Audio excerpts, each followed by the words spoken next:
Hey everyone, welcome to another video.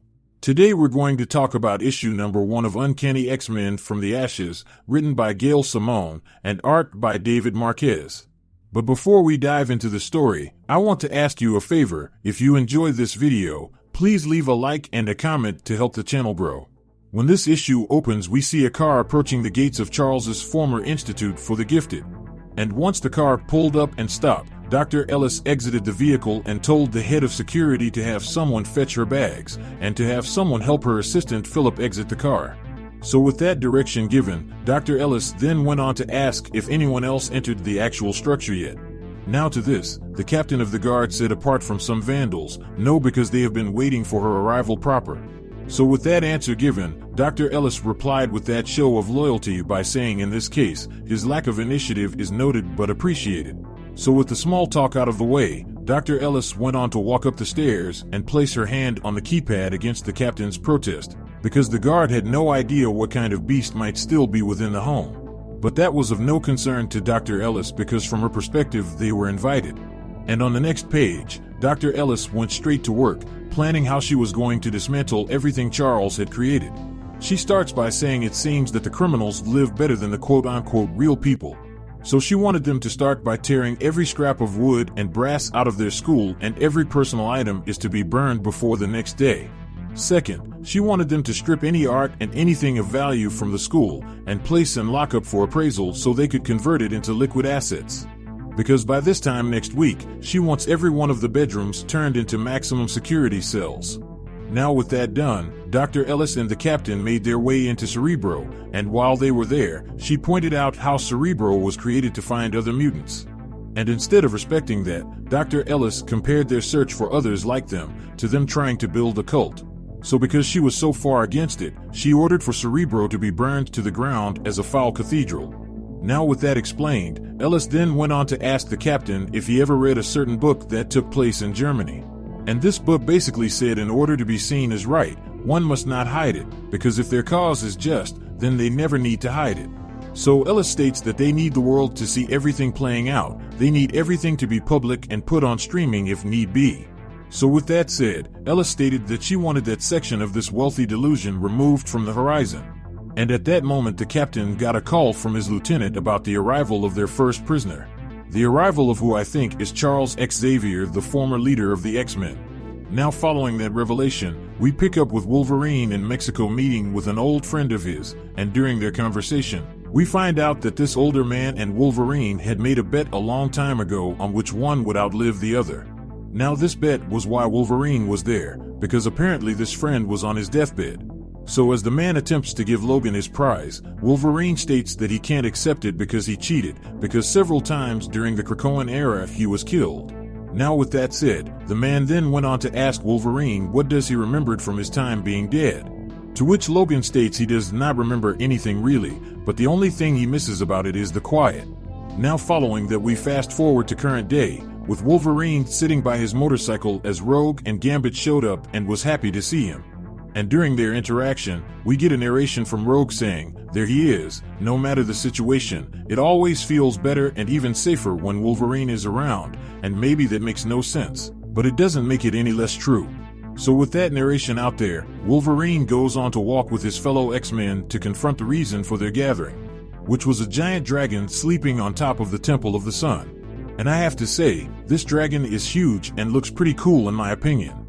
Now following that, we get a small backstory about this creature, because they stated a little while ago in the Savage Avengers, Iron Man and the other Avengers had a rough time fighting with him.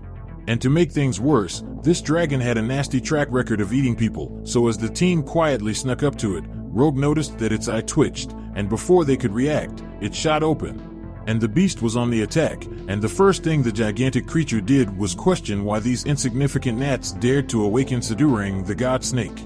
Now with that going down, Rogue asks what is the plan, and to her dismay, Gambit says she is the leader, because she is the only person there that all parties would listen to. So with Rogue forced into a leadership position, she flew straight into battle and erupted out of the flames and was moments away from hitting it, until the dragon's voice was shoved into her head and was bathed with a green glow.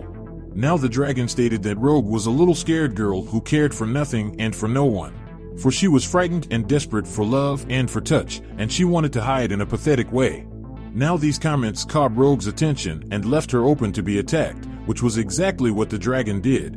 So after a massive smack of its tail, Rogue went crashing down as Wolverine informed Gambit that the dragon was trying to mesmerize her, and the way it was doing it was by using a certain eye. Because Agamotto had 3 eyes and Doctor Strange had 1, and this dragon had the other. Now after that devastating blow, the dragon rushes in for a follow-up attack on Rogue and called himself the favorite student of Dormammu. And before it could land its attack, Rogue returned to her feet and countered with a massive uppercut that sent the dragon into the temple, causing further damage. So with the beast temporarily down, Wolverine dived into the fray with his claws at the ready and drove it into the dragon and exposed the second eye of Agamotto. But before Logan could act on that opening, the dragon let out a massive blast that tossed Wolverine away. So with Wolverine pushed back, Gambit was next up and required Rogue to create a distraction, but see on the next page, we realized that she wasn't alone on this task. For Wolverine appeared and aided in driving their fist and claws into both of the dragon's eyes at the same time. So with the dragon now blind, Gambit was up and charged his cards as the creature writhed in pain. And with pinpoint accuracy, he launched the cards at the dragon. Now at first, I thought his attack was pointless, for the dragon replied as if nothing happened to him. So before it could return to its assault, Gambit called for the dragon to wait just 1 second and think about its next moves, because Gambit had the eye of Agamotto in his hand and was moments away from blowing it up. So with a bargaining chip on the table, the dragon told the Cajun that it didn't like them because all it wanted to do was find a place to sleep. Now to that, Gambit recommended Antarctica, which was not a bad suggestion according to the dragon, because it didn't mind becoming an ice dragon for a little bit. So with that established, Gambit continued to make an agreement with it and told the dragon if he restrained from eating any humans for 1 year, then he would return the eye back to him. And the other thing Gambit wanted was for the dragon to owe him a favor. Now to this, the dragon stated that his request was the currency of the nobility. But lucky for Gambit, the dragon was feeling generous and wanted to share what it had seen with them all. And it went as follows: there is something in the future that would be ruinous for them. So with the battle over, the dragon gives one more warning of what is to come and flies off after it tells Gambit that it will be back in 1 year's time to retrieve what is his. Now with that dealt with, both Gambit and Rogue gave each other a heartfelt hug as Wolverine turned to see his bike completely destroyed. So with his bike done for, the three started to walk away, and during their conversation, Wolverine pulled out the bottle he retrieved from his dying friend, and before he could offer to share it, Rogue gets a phone call from Cyclops in Alaska. And while Scott was on the phone, he told Rogue that he hates to ask, but he can't get away from the factory at the moment and the person requested her by name, and Kurt will be there to help in any way possible. So with that news delivered, Rogue hangs up her phone and told Logan and Gambit that they had one more thing they must do. So with that said, before we could see what the next situation was, we transition over to the Pacific Northwest, where we see a young mutant girl running through the woods as she was being followed by 2 men in hoodies carrying electrical-based weapons. And while they followed her, a voice kept talking to her as she ran. Now with the young mutant distracted, one of her pursuers managed to catch up and drive his weapon into her side and caused her to collapse to the ground in pain. So with nowhere to go, the 2 people surrounded her as the voice continued to ask for her name. To which the young mutant with fear in her heart said her name is Rosa and she wanted to be left alone. So with a thunderous kick, she sent one of the 2 men flying back. And as for the other man, Rosa quickly returned to her feet and charged her antlers straight into him. So with her 2 attackers taken care of, the monstrous voice continued to ask for her real name, to which Rosa responded by saying, Fawn. Now on the next page, we see tears in her eyes as she stated she was never an ex-anything, and she never chose sides as well as go to Krakoa. But see, that didn't matter to the creature, because it stated that Fawn's blood betrays her, so it was time that Fawn prepared herself to face it next. And then out of the shadow of the woods came 2 gigantic monstrous claws that flew directly at the defenseless Fawn as she lay on the ground. So with that going down, we then transition over to Mississippi Medical Center, and when we get there, Rogue quickly hugs Kurt as Gambit asks him if they were the Make-A-Wish mutants. Now to that question, Kurt stated that this situation isn't that serious, and the boy's condition is mostly stable for now. And as for his abilities, the kid is a low-level precog with some telepathy abilities, so if Charles is a 10 then this child is maybe a 1 or less. So with that out there, Kurt then went on to say the kid was a major fan of the X-Men and wanted nothing more than to be one day. Now with that out there, the doctor at the kid's door thanked the X-Men for coming and proceeded to tell the team his condition and also told them that he sometimes experiences seizures and is partially paralyzed. Now once in the room, the kid was fanboying out and started to make several requests of them, so while everyone was having fun, Wolverine noticed something off and asked about the whereabouts of the kid's family. To which the doctor replied by saying they sent them home so they could take a nap. Now the reason why Wolverine asked for the parents was because he could tell that the boy may not be long for this world. So as everyone had a good time, Kurt took out an X-Men Letterman jacket and presented it to the child for when he was ready to join their ranks. So just as everything was going great, the boy reached out and took a hold of Rogue's hand, and in a blink of an eye, everything happened so fast as Rogue noticed his hand was cold, and Wolverine shouted to the doctor that they had a blue button that was about to go down. And just as predicted, the boy head snapped back, and the last words he said was, "They're coming and you have to help them, and one of them is the ending." And following that, chaos ensued as doctors flooded the room and Wolverine pulled Rogue out of the way so the doctors could try their best to save the child. Now at first, Rogue had to admit that she had been a little off-kilter since the island, but now just like so much, just like everything since Krakoa, something nice shows its rot. So after everything went down, 10 minutes later everyone knew what had happened, because it was written all over Wolverine's face. First, there was no heartbeat, and the doctor looked defeated. Now Rogue once had a nurse friend in a ward with the same look. And that old friend said, "There's no quiet on earth like the silence after a child passes. For one don't hear the tears, the beeping, the hustle, and not even the wailing of grieving parents. One just hears a black emptiness as big as the world."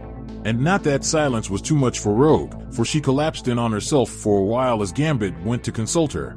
And once Rogue was ready, the parents thanked the X-Men profusely for making their child smile in the end. And as for Nightcrawler, he asked if he could perform the last rite, to which his parents agreed, and during the ceremony, Rogue's tears flowed like rain, for it tore her up inside. Now following that disaster, Gambit and his team head down to Louisiana so they could find a place to lay low for the time being. And when they get there, Gambit says hello to his old friend before making his way to the fire pit out back by the lake. And when they get there, Rogue immediately jumps into the deep questions and asks if they are still X-Men and if there will even be an X-Men team anymore. Because she keeps thinking that they almost had everything, they almost had Charles's dream. But now it's just emptiness. So because of that, Rogue is questioning if they should even try to carry on. And if by some chance they do, who would be the one to lead them, because from her perspective, none of them are exactly strategists. So with that being said, Rogue goes on to say that they could head up north and link up with Cyclops. But Wolverine quickly shoots that down because Cyclops would be too overbearing to work with. Now with that option off the table, Rogue also brings up how she called Kate to join them, but Kate quickly refused her because after everything, she no longer wants to be an X-Men. So with every avenue turning up cold, Rogue now finds herself lost and without a purpose. So as Rogue walked away in despair, Gambit, without missing a beat, ran to her side and tried to comfort her and say that they don't have to fight anymore if they don't want to and live a quiet life. Now this was not what Rogue wanted to hear, because she states that they had to be made this way for a reason, because before the school she had nothing and lived without a purpose. And that is something she can't go back to, in fact so would go as far as to do it on her own if she had to. So with that said, Wolverine quickly interrupts Rogue and tells her to be quiet because he heard something moving their way, so with no hesitation, the team prepares for battle as on the last page we see 4 kids exit the shadows accompanied by a horse. So with that said, this issue of Uncanny X-Men comes to an end. But anyway, down in the comment section below let me know your thoughts about this issue and what predictions you could have moving forward. So with that established, I hope you enjoyed this video, and please don't forget to leave a like and a comment if you want to see more videos like this. Thank you for watching, and I'll see you in the next video.